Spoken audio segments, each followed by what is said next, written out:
Shalom, my bitches. Myandis here at NFY, bringing you Prey, Part 2, by Paradigm Blue. I said Paradigm Blue last week. I'm sorry. I'm bad. I'm sorry. Line of battle transit complete, Admiral Nuria. Nuria nodded to the overenthusiastic Vice Admiral. A status report, please.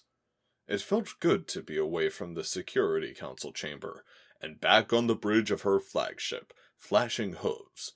3 million tons of warship vibrated beneath her, and it was hers to command. The battle couch conformed to her carapace, as she leaned forward toward her tactical screens, watching the other ships in her fleet pop into existence, as light from their arrival reached the hooves. 14 other Bithynian dreadnoughts like her own made up the vanguard of the fleet, while the rest of the primary Security Council species contributed their own dreadnought contingents. Less powerful species contributed battleship squadrons, while the least powerful among them were relegated to the fleet train, made up of tenders and supply ships. Fleet is reporting in at 99.5%, Admiral. It looks like we lost 2 Quill battleships in transit interpolation. Nuria's haggle spines rose in frustration. An interpolation was just bad luck writ large, and was considered a bad omen before a battle. No matter how accurate the jump plotting, a transit jump from star system to star system invariably scattered the ships, making the jump across millions of miles upon re-entry into space. That scattering made interpolations incredibly rare, but they did sometimes happen. And when 2 ships tried to re-enter normal space in the same place, the laws of physics objected strenuously, generally in the form of an explosion. Tactical report, Vice Admiral. System is as scans reported it before the jump, Admiral. As far as we can tell, this is a Rashon manufacturing colony that they've been using as a base for their expeditions into League space. 4 planets, 1 gas giant in the outer orbit, 2 rocky planets, and 1 large rocky planet closest to the star in the habitable zone with multiple moons, all with infrastructure. I read the packet briefing as well, Nuria said icily. What is the disposition of Rashon forces in the system?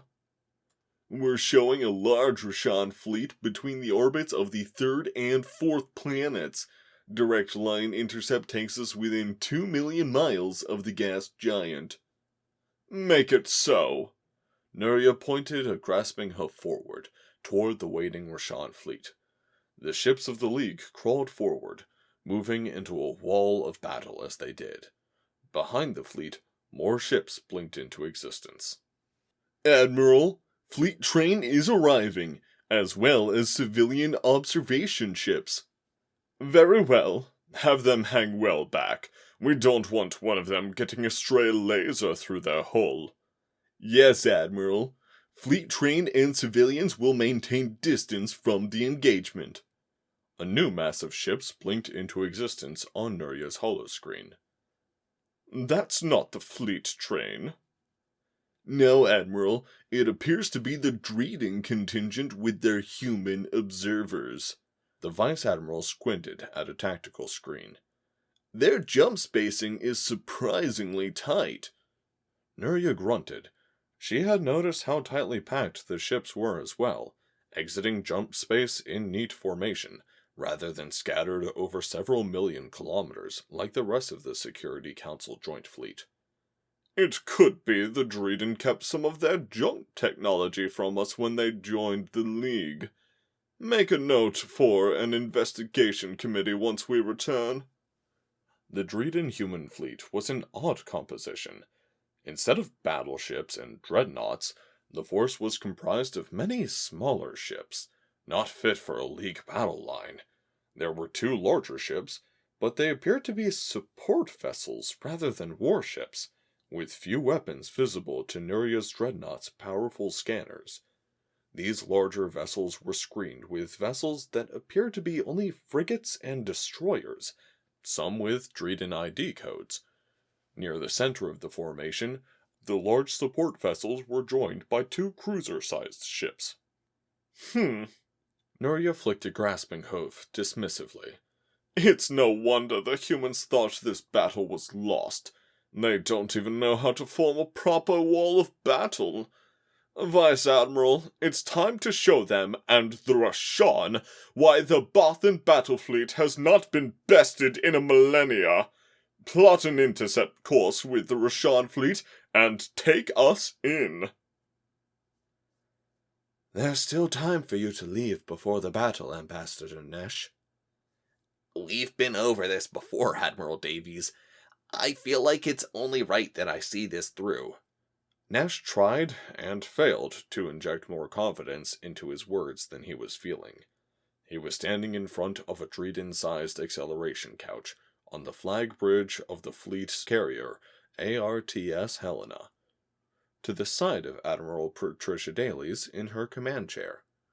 The flag bridge hummed with activity, as enlisted personnel and officers leaned over banks of terminals, monitoring communications and scanners, updating the TAC plot that dominated the center of the bridge, and coordinating the 32 ships that made up the small joint fleet. I'm the one that suggested that you bring your fleet to a battle that you expect to lose. I can't expect thousands of humans and my people to put their lives at risk without doing the same.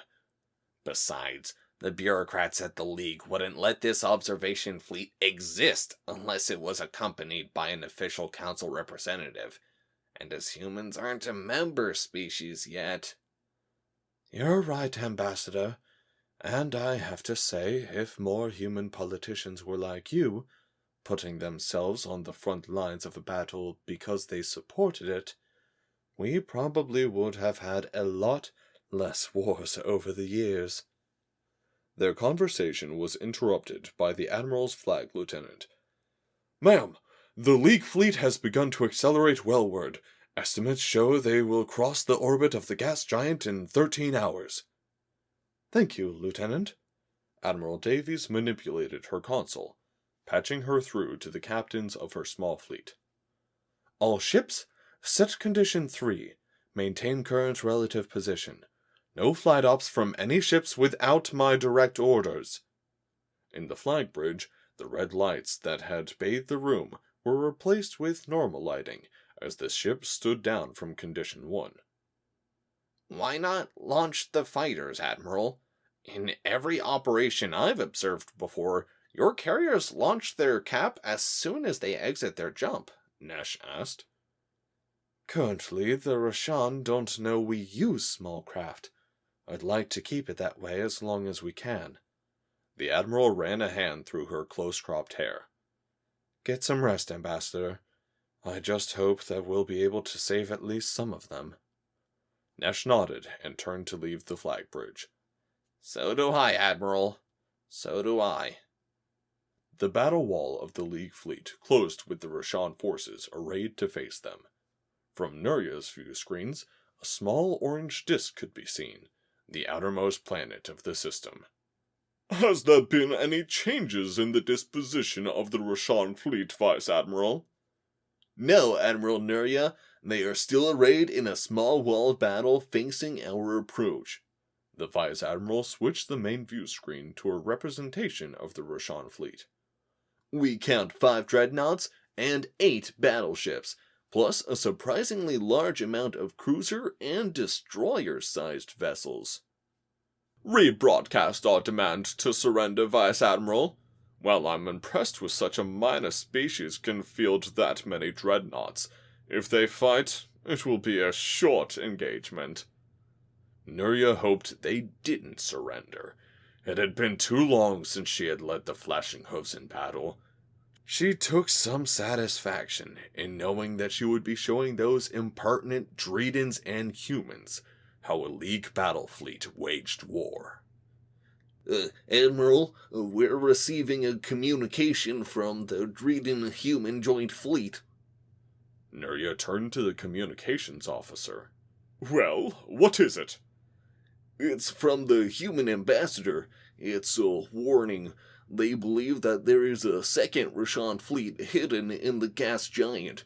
They advise that we adjust course to veer away from the planet, and then reapproach so that our wall of battle faces the Rashon fleet and the gas giant. Nuria snorted angrily. Remind the human admiral, Nuria chewed out each word, that they are here as observers, not tactical advisors. If they offer any more unsolicited advice, their participation in this battle, even in observer capacity, will be terminated. The gall! Nuria realized that her hackle spines were nearly fully extended, and made a conscious effort to retract them. It wasn't seemly for her to be seen agitated in front of the crew. And ask what possible reason the human admiral would have to suspect that there is another Rashon force hidden in the gas giant. Nuria fumed as they waited for a reply. Without FTL communication, the delay was maddening. Admiral Nuria, the humans conveyed their apologies and have said that they will not make further tactical suggestions. The comm officer paused as the remainder of the message was received. As to why they suspect a second Rashon fleet, the human admiral has replied with, "Because that's what I would do." And that is why they are with the supply ships and we are with the battle fleet, the Vice Admiral chuckled. They are cowards, Nuria scoffed. Tell them to watch the fleet carefully. We'll show them what honor looks like. 5 hours later, the League Wall of Battle made contact with the Rashon fleet. At the center of the battle wall, flashing hooves fired the first salvo, wide-beam lasers reaching out across the void to the Rashon ships. The lasers themselves were invisible, but this near to a gravity well, the interplanetary medium had a density of 5 atoms per cubic centimeter, enough to create sparkling trails of excited hydrogen in the wake of each beam. Moments later, the rest of the fleet joined in. Scores of dreadnoughts and over 100 battleships joined their fire to the flashing hooves, and the space between the fleets was awash in deadly laser fire. Good hits on Rashon dreadnoughts, the Vice Admiral reported. Damage estimates are lower than expected, however. It seems their forward armor is thicker than anticipated. No matter, Nuria replied. Continue to close range and have the fleet narrow their beam focus for better armor penetration. Nuria blinked as one of the view screens flashed white as a ship in the Rashon formation exploded in a shower of fire.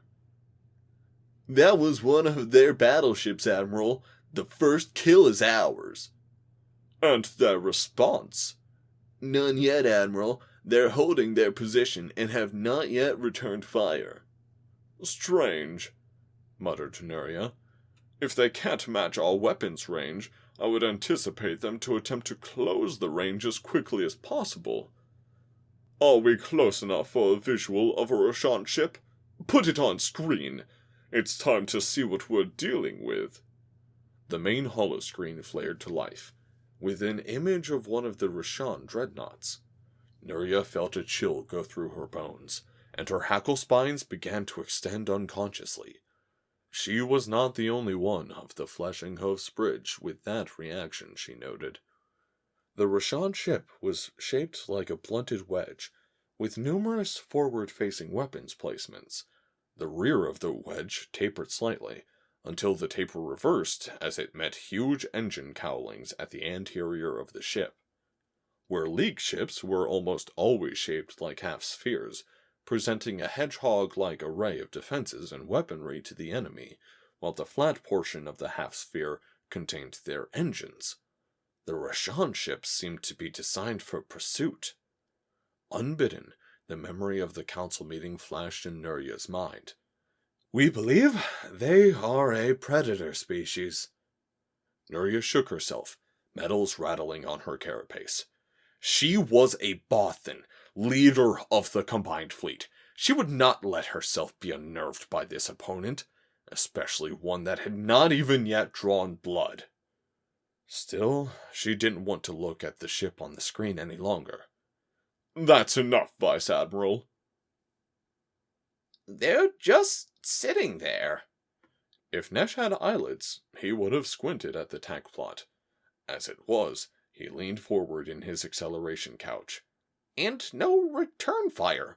What are the Rashon doing? Icons on the holographic tack plot showed the League fleet closing with the Rashon battle wall, which held its position. Admiral Davies sighed. It's as I feared. They're letting the League fleet come to them, drawing them forward. Once the League fleet is fully committed, they'll make their move. Isn't there something we can do, Admiral? Admiral Davies shook her head. I don't think there is, Ambassador. Every attempt at warning Admiral Nuria has been rebuffed. I'm afraid if we press the issue, we'll be ordered to jump out of the system. All we can do now is try and ensure that some of the League fleet lives through the day. Suddenly, the tack plot shifted. The Rashon battle wall dissolved in space, reforming into arrow-shaped formations, and began to accelerate towards the League ships. From each Rashon battleship and dreadnought, more icons emerged, hundreds of tiny contacts on the tack plot. They've released skirmishers, Admiral. Davies' flag lieutenant reported. I want full power to our scanners. Launch recon drones, the Admiral replied. I want as much data from this engagement as possible. Set Condition 2 throughout the fleet. Davies turned back to Nesh, seated at her side. It's begun. I'll have to ask you to hold your questions for the time being, Ambassador Nesh. Of course, Admiral. Nesh nodded. Flight your fleet, and good luck to us all. Aboard the flashing hooves, Admiral Nuria was at a loss to explain the Rashon's behavior. Their entire wall of battle had disintegrated and reformed, and now instead of facing a traditional battle wall, the League fleet instead was closing with 5 Rashon formations that were angling to the sides of the League battle wall, each formation led by one of the Rashon's dreadnoughts. What's more, the Rashon cruisers and destroyers had formed up into these formations, and hundreds of tiny craft had emerged from the Rashon capital ships. Vice Admiral, report! Yes, Admiral. The Vice Admiral's voice was strained. He struggled to keep up with the new flood of data coming in. It seems like the Rashon fleet is divided into 5 squadrons of 1 dreadnought and 3 to 4 battleships each, with approximately 20 cruisers and destroyers. They've also launched hundreds of what appear to be parasite craft. Each Rashon squadron is headed spinward on a different heading. Could they be running? Unlikely, Vice Admiral. Their squadrons are estimated to meet the edges of our wall of battle. If they wished to run, they would have avoided us altogether. Noted. Nuria was perplexed. Space battle was fought by bringing your wall of battle to the enemy, locking horns with them to determine the stronger force. The weaker fleet then surrendered. That was the way every space battle in the history of the League had been fought. These Rashons, they were doing something different, and Nuria didn't like it. All ships, divide fire by sectors, bring them down before they get close. Vice Admiral, divide our wall of battle into 5 smaller units. Each one will maneuver to face one of the Rashon thrusts. Nuria tried to exude as much calm as possible, but inside she was nervous. She hadn't been nervous since her first command. Yes, Admiral Nuria, reforming fleet now. In space, the million-mile-wide formations of the League fleet clumsily fractured into 5 square planes, each one attempting to angle their mushroom-cap-shaped vessels towards the approaching Rashon. The reorganization was clumsy, ship captains reacting slowly to unfamiliar orders. Some of the squares were larger than others, with individual League species choosing to keep their ships together rather than splitting them between multiple battle walls. Admiral, we're beginning to take fire, lasers and particle beams. The view screens flashed white. That was one of the Quill battleships. It appears that each Rashon squadron is focusing fire on one of their targets at a time. The Quill ship's shields were overwhelmed. Nuria clenched her grasping hooves in frustration.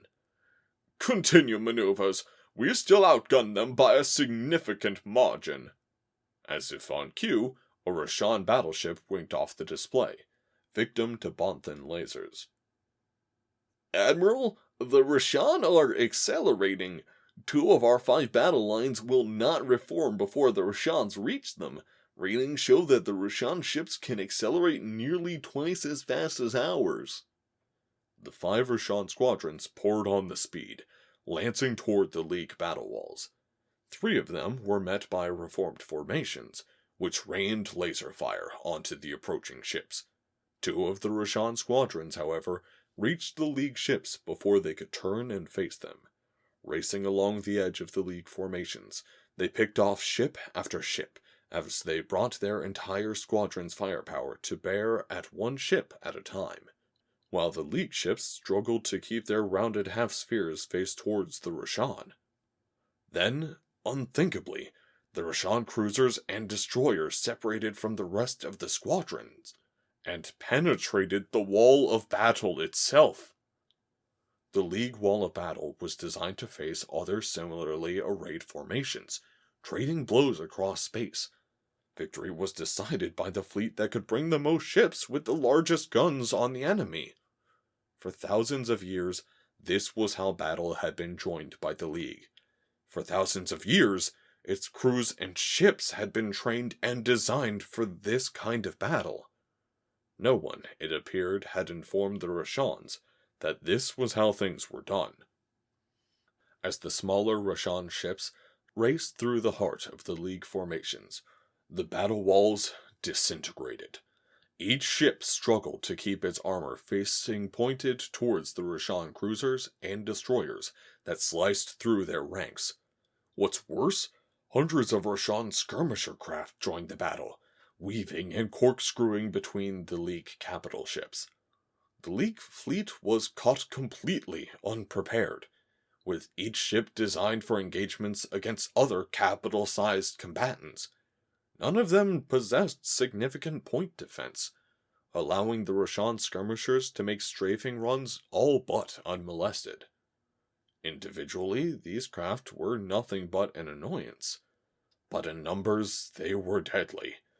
There were too many and too fast to keep the armored mushroom caps of the League ships pointed toward them, and the small Rashon craft exploited this mercilessly, raking fire across the vulnerable interior of the League ships, where their armored half-sphere shells did not protect. As a ship was damaged and fell out of formation, the Rashon fighters swarmed the disabled vessel, like so many piranhas that smelled blood. Admiral Nuria gaped as her command fell apart. Sirens sounded through her ship as it rocked from explosions and particle beam impacts. Acrid smoke from fried circuitry filled the bridge as the air handlers struggled to keep up. On her holoscreen, she watched helplessly as more and more League ships winked out. Closing her eyes, she uttered words that had not been said by a Bonthan admiral in living memory. All ships, retreat! Watched grimly as the tac plot showed the battle occurring several million miles away. Nuria was smart to divide her forces. They managed to do some damage before the Rashon closed. On the tac plot, the icon of the League fleet began to reverse course, heading back to the edge of the system and the fleet train, which included the Helena and the rest of the Dreden human fleet. Fleet, prepare for a full burn to these coordinates. Set condition 1. The Admiral touched a symbol on her station, and a blinking icon appeared on the tac plot, several millions of miles from the fleet's current position. Acceleration warnings sounded throughout the ship, as crew members strapped themselves into grav couches. Inertial dampeners would compensate for most of the G-forces, but after a point, they could not suppress all acceleration effects. The flag bridge's lights dimmed, replaced by red emergency lights. Admiral Davies took a deep breath. "Mark!" Helena shuddered as the engines roared to life, and its crew were pressed back into their acceleration couches. At 120 gravities, the inertial compensator negated all but 3 Gs, but that was enough to make the experience uncomfortable at best. The rest of the combined street and human fleet followed suit, burning hard for a point in space at an angle from the League fleet's retreat path. Ambassador Nesh was almost enveloped by the protective cushion of his acceleration couch. Supplemental oxygen flowed through a tube in his nasal cavity, as breathing became difficult. Nesh knew, however, what he was experiencing at only a third of the weight of a human was not nearly as uncomfortable as what the Admiral and human crew were feeling. Why are we not meeting the League fleet along their retreat path?